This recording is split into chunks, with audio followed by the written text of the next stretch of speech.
when someone has power over you, that is not freedom. Another nation to have power over you, that's being a slave, and you do it to yourself. They will always shoot you down like dogs in the streets, like dogs in the streets, like dogs in the streets, like dogs in the streets, like dogs in the streets. Yes, you listen to Visionary Talk Radio with Reverend Bagan Tewa, the Lamb Christ Consciousness. Oh my God, feels so good, right? Listen, I just feel like I started it. I just feel like I started. All this energy, right? Just to talk to my people, to say, wake up, and this is a time, right? This is the times that we are living, so we got to do it. Okay? I always say, nobody gonna do it for you, right? And that is the truth. That is the truth. You cannot escape that devil, and his wickedness towards our people as we fight to survive this race. So they call it a race, but it's more than a race. It's about your life, right? It's about your life. And the quicker you know, the quicker you understand, is the faster we're going to rise as a people. The longer it takes for us to understand what's going on in the world, is the longer it's going to take for our people to rise around the world. This is the truth. But many times we don't see that because our arrogance and ignorance are blinding us from the truth. Our illusions, like I was saying before, we no longer can see the truth about life. Our imagination get a better part of us. Rather to know that this is it. Not somewhere when you're dead and gone, you fight for something. What are you going to fight for when you're dead and gone? Nothing. But this is the times now. As I always say to my people, and I will always say it until it inculcates in our psyche, our minds. This is the truth. That when you're dead and gone, there's nothing you can do for your people anymore. But this is it right here. Just imagine Marcus Garvey wait till he's dead and gone to do some good for his people. Just imagine Reverend Martin Luther King wait until he's dead, gone, do something for you.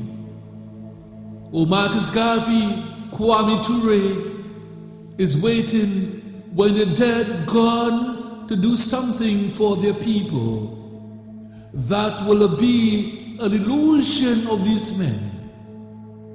Because they realize the realization of life and the awakening of life is now.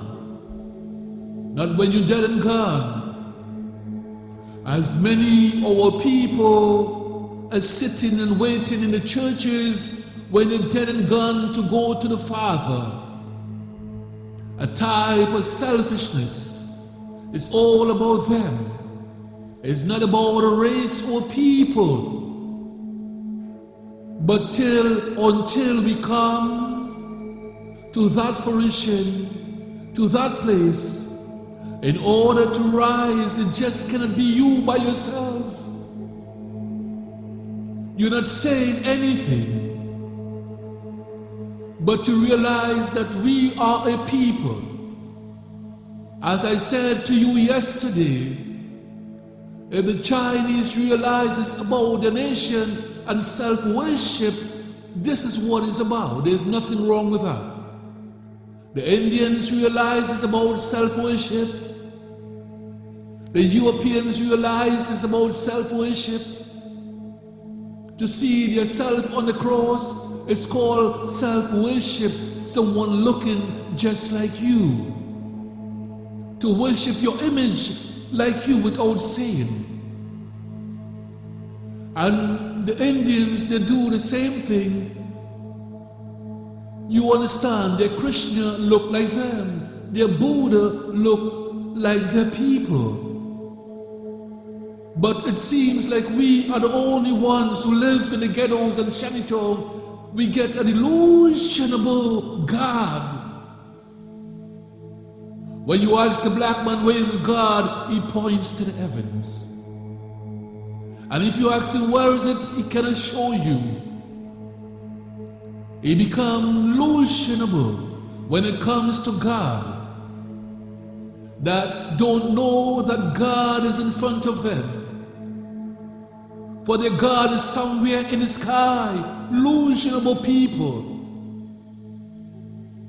And if you tell him no, he may even want to fight you.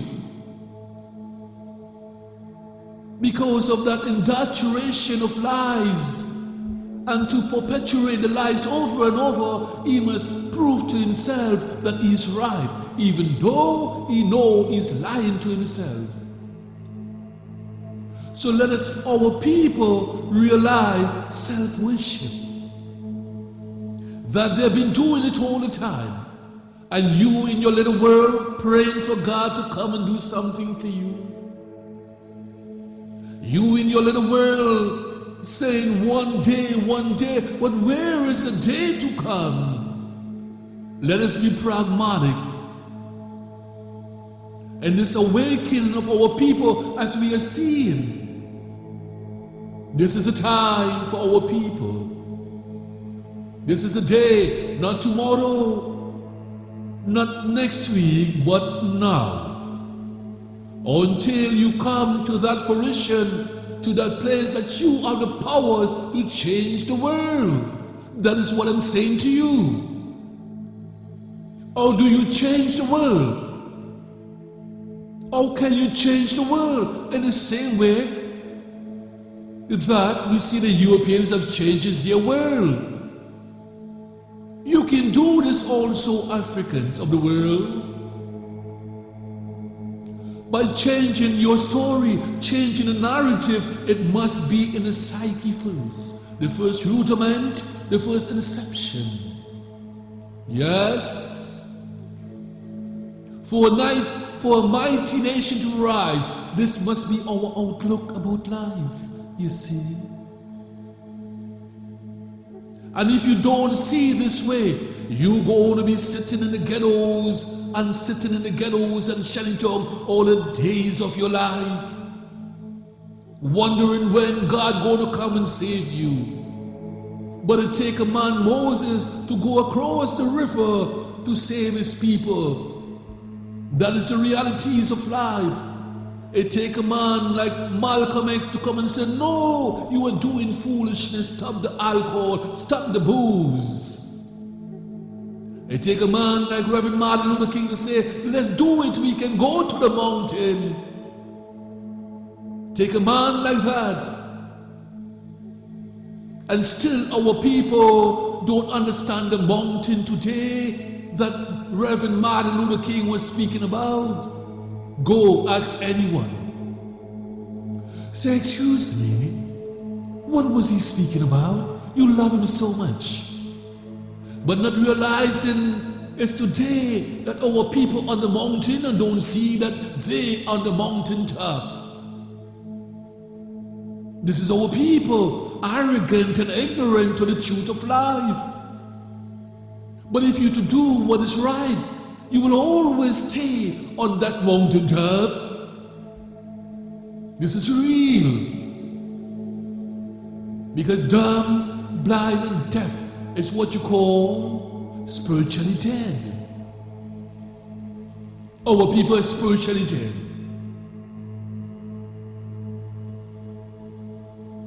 Our people are spiritually dead. Indulging in all different foolishness. But I have no care for the race to rise. It's the only people I know like this, who don't give a damn about their people. It's to show us the ignorance in your mind. The only race who don't care. If you rise, if you sleep, if you're dead, they just don't care.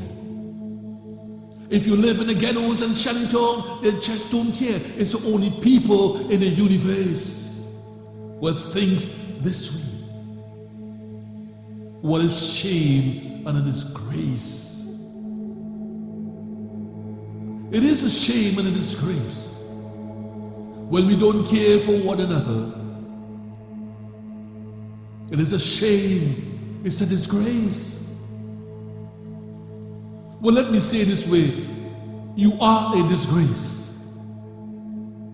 Not just a disgrace, you're nasty also, with your nasty attitude. Oh, sick. But I know we're going to rise. It might not be with you as an individual, because I know a lot of our people are going to get cut down. You see, I know that. I'm not illusionable. It's right in front of our face. A lot of our people are going to get destroyed, as we see right now. If it's not a cocaine, it's a prisons. If it's not a prison, it's a wrong lifestyle. And for some reason, when our brothers and sisters go to prison, they make it feel that it's all right to do. When they live in the wrong lifestyle, they make it feel it's all right to do. So what we are looking at, sin become right, and right become wrong. That's the evil people, you see. Why should I justify that? Or can I justify wrong to become evil? So I'm saying to you, the answer is within you. We can rise today as a people, or we can take 1,000 years to rise as a nation. It's up to you. The faster we see our falls, it's the faster we're going to rise. But if you as an African don't want to see your wrong, you're going to suffer and suffer and suffer. You're going to suffer as an African. Whether you live in the continent of Africa, whether you live in the Caribbean, Brazil, Venezuela, wherever our people are, we're going to suffer. Whether you live in Canada, you're going to suffer, or United States, you're going to suffer. But we're going to suffer. You see, I say to you, and I keep saying it to you, I am not a politician. I am not an entertainer to entertain you with lies, to make you feel everything going to be all right. I am not an entertainer. If you want to be entertained, go by the entertainers to your lies and illusions, to tell you everything going to be all right. I did not come to entertain you. I did not come for you to love me. But I come with a message of God for us to rise as a people. I come to put some sense in your mind to say, no, you don't have to suffer in the ghettos and shanty.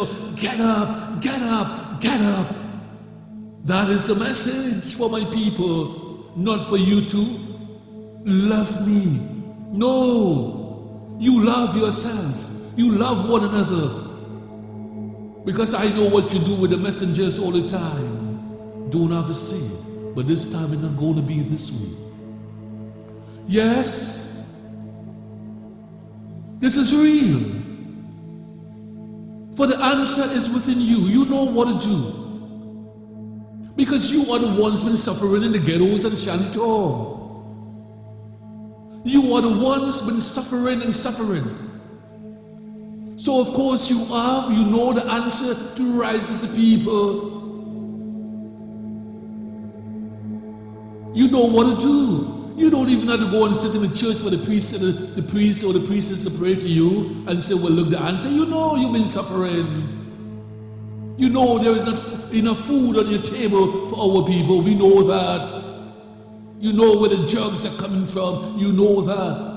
You know who are building the prisons and who are manipulating our people to sell drugs in the street. You know that. So why should I come and say to you, this is what? And no, I don't have to do that. Go to hell.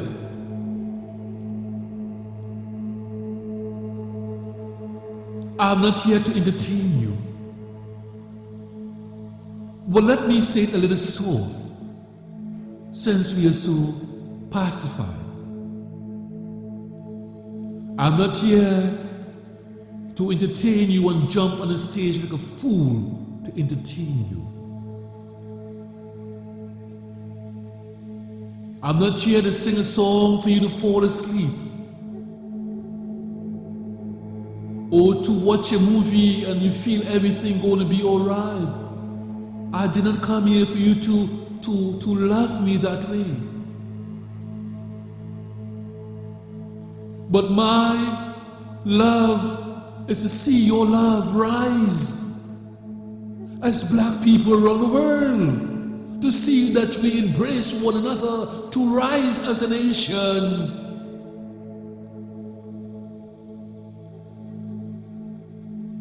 I was born for this. So I know this. Just like you're born for this. You know your pains and your suffering. Listen, let me say it right. Let me take my time. Love my people. Let me say it this way. Who put all that pain in you? Who make you suffer?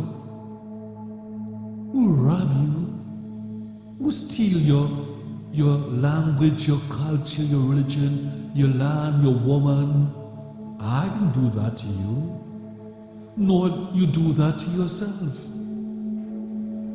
I'm not the one that making you live in the ghettos and shantytown.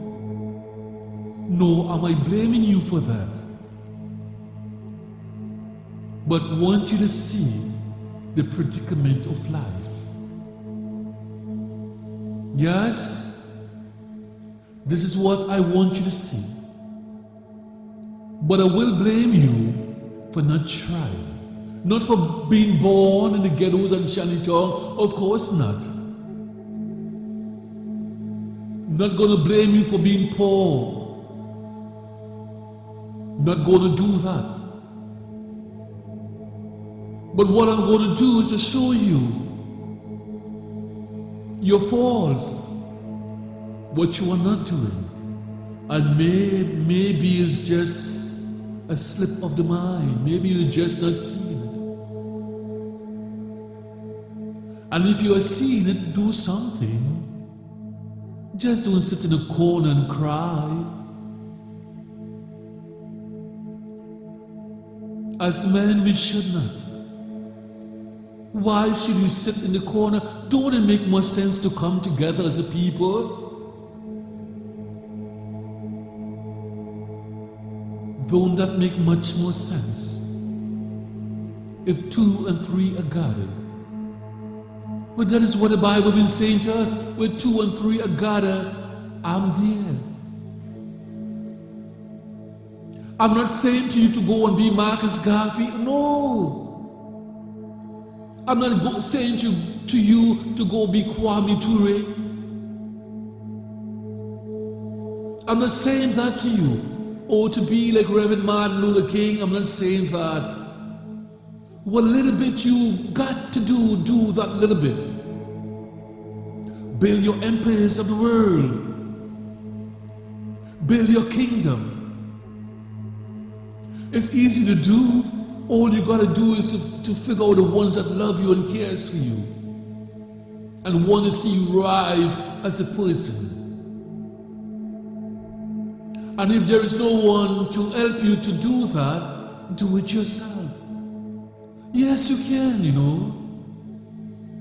You can do it yourself. Listen, I'm going to take a break right here. Listen to Visionary Talk Radio with Reverend Bagan Tewa, the Lamb Christ Consciousness. Let's go to this beautiful song, right? Let's wake the people up right here. Visionary Talk Radio. Let's do it together. That's right. We'll always shoot you down like dogs in the streets. Like dogs in the streets. Like dogs in the streets. Like dogs in the streets. Like dogs in the streets.